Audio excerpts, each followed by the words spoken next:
Hello friends and welcome back to the channel for war number 7 of season 52, and today we have a matchup that I think all of us at NSSX saw coming, us versus Salty for the undisputed second place spot. Team today Ironheart, Absorber Man, you know what that means, and for the first time Spider-Punk coming to war, probably the last time too, if we're being honest, and you'll see what I mean here by that shortly. So we're starting off today on path 5, we have a WONG here on node 5 with Ebb and Flow knockdown and right back at it.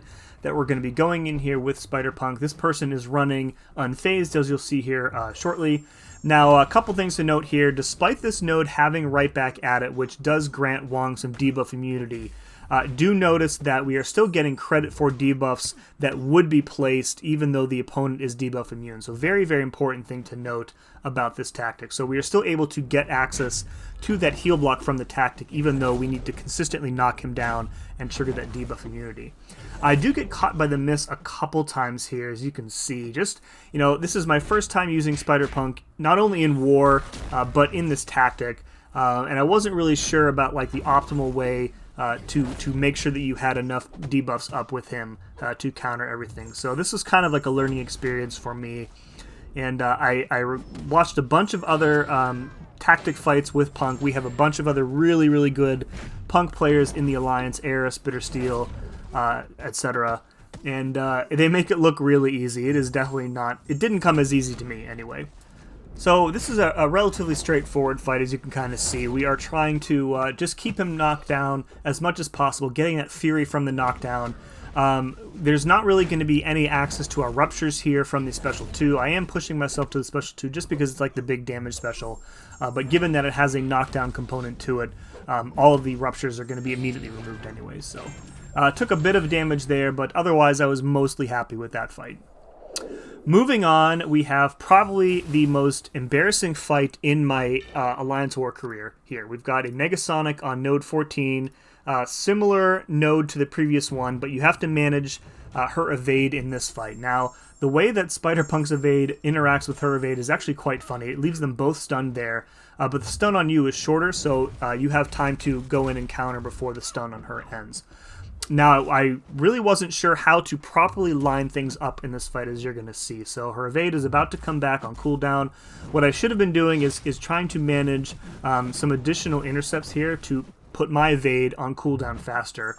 So I re-trigger it here, waiting for the stun to wear off, and you can see we are doing essentially no damage because she's constantly healing up from those debuffs that we have on her.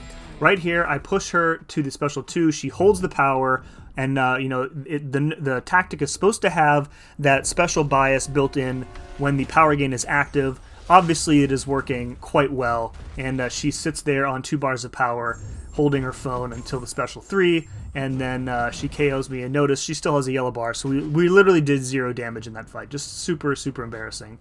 So I talked through this fight and decided to go back in with Ironheart. I'm pretty much done already with Punk and War. It's just I need this champ. Ironheart it's much more my speed, I think, for War. So in this fight, I wanted to try and get tracking up as quickly as possible. See, her evade is already on back on cooldown, so now we need to special intercept. And again, I kind of had a little bit of trouble managing things in this fight. And gotta dodge some heavies in the corner here, looking for an opportunity to get a special intercept off. We do get one there, so that puts her evade back on cooldown. And of course, I trigger the miss because I didn't have enough debuffs up. And now we are in the corner. That time, she does choose to use the special 2, so we're just kind of, you know, being patient, sticking with it here. Special intercepting again with the special 1 just to create some space for ourselves. And we have a striker intercept, and now we have tracking up so we can safely parry her. We are a bit more in control of the fight now. We can't trigger the miss with tracking up. And now I'm kind of in more of a rhythm. I'm going to use the special 1 here again to put her evade back on cooldown. We timed it a little bit well there so that it was right when protection came back. And now we're doing like a bunch more damage. You can sidestep her easily with Ironheart, just like I did in the previous war with Vision. And that fight was a lot easier for me with Ironheart. And I think if we see that placement again and the path falls to me, I'm gonna be taking her and not Punk. All right, up on node 22, we have our old friend KNULL here. It seems like I have become the path for KNULL guy. This is the easier placement, I think, for KNULL, because there is a chance at some point that he could possibly not be unblockable if all the debuffs wear off. Yeah, so this actually becomes one of my better attempts at this fight.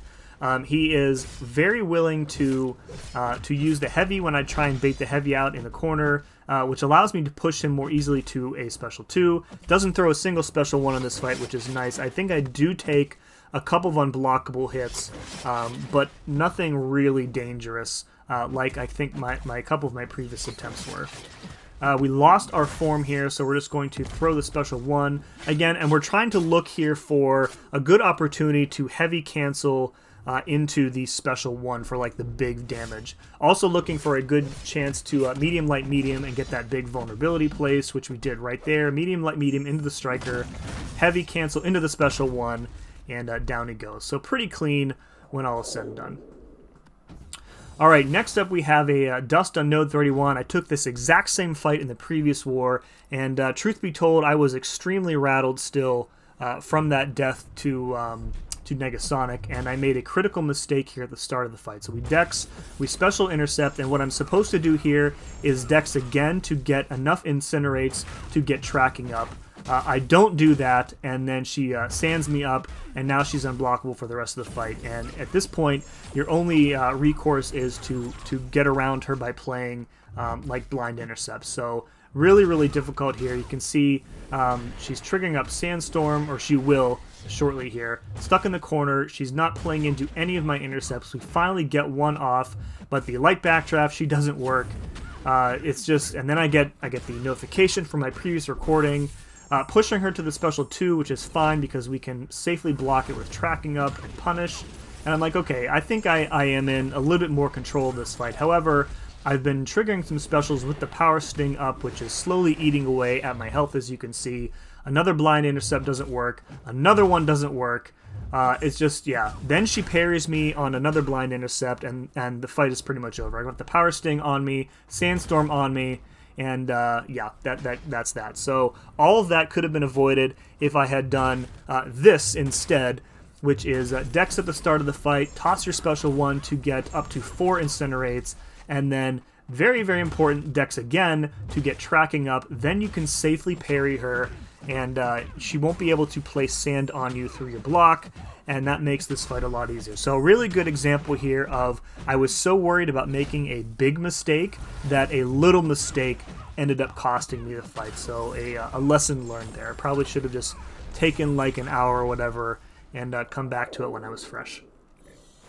So yeah, not my best war here. 2 deaths already on path fights. Just super embarrassing stuff. Moving on, we have this Storm X on Node 41 with Power Focus 2 and Bubble Shield. We're going to be using Ironheart here as well. If we do happen to push her to the special 2, we're pretty much guaranteed to have tracking up the whole time. And even if she does go unblockable via Bubble Shield during the special 2, we can still safely block it. So this is a really, really safe fight for Ironheart. In addition, Storm is being extremely cooperative with her special 1s here, throwing them like right away, as you can see. And I don't think we ever get rooted in this fight. So like the tempo is really nice here. If we were to get rooted, obviously we could break out of it with a special 1 intercept, or we could just parry and kind of like wait it out. So again, this is a pretty safe fight overall. Unless you actually take a special 2 to the face, you're pretty much safe here. You take a special 1, you're cold snap immune, so very little danger here. And this ends up being a nice palate cleanser after my path fights. And then last but not least, we have a Bullseye here on Stunning Reflection and Polka Dot Power. This is a fantastic matchup for Ironheart. So at the start of the fight, we're going to dex. That puts the Stunning Reflection node on cooldown so we can freely parry. And then as soon as we get tracking up, that actually disables the Stunning Reflection node for the rest of the fight. So we can safely just play this more or less like a duel against Bullseye. We are going to be taking a bunch of brute force damage, depending on how quickly he wants to throw those special 1s. But in the meantime, we can safely parry him. It is a very, very safe fight here. As you can see, just doing parry medium medium to get as many repulsor debuffs up as we can. Right here, medium medium. Oh, I should have done medium medium into the special 1. That's fine. Triggering whatever Killer Instinct or whatever it's called again. Trying to dex out of the last hit there. And again, just a very, very safe fight for Ironheart. And I think all the damage we've took is basically through our block. And we have that 25% bulwark, which is really, really putting in some work in this fight. Nothing you can really do about the brute force damage. That's just going to happen. Ticking him down, pretty pleased with how this fight went, honestly. You don't really think of Ironheart as a bullseye counter, but she is really, really great for this node in particular, and down he goes. Unfortunately, we did not come away with the win here. My deaths obviously contributed to the loss, but Salty played really well. I think they only died like 1 or 2 times, and we died a little bit more than that. So 6 kills for me, my first 2 deaths of the season. Yeah, just pretty embarrassing, to be honest. I tend to overreact to my deaths because I hold myself to impossibly high standards, and then when I don't meet them, I get really, really irritated at myself. But that's just something I have to deal with. And then our record on the season falls to 5-2. We're still in really good position here. A few more wins, and we'll probably have top 10 locked up. So looking forward to the rest of the season, and hopefully never taking that Negasonic fight with Punk ever again. Alright, if you enjoyed this, please let me know by hitting that like button. And as always, thank you very much for watching. We'll see you again next time.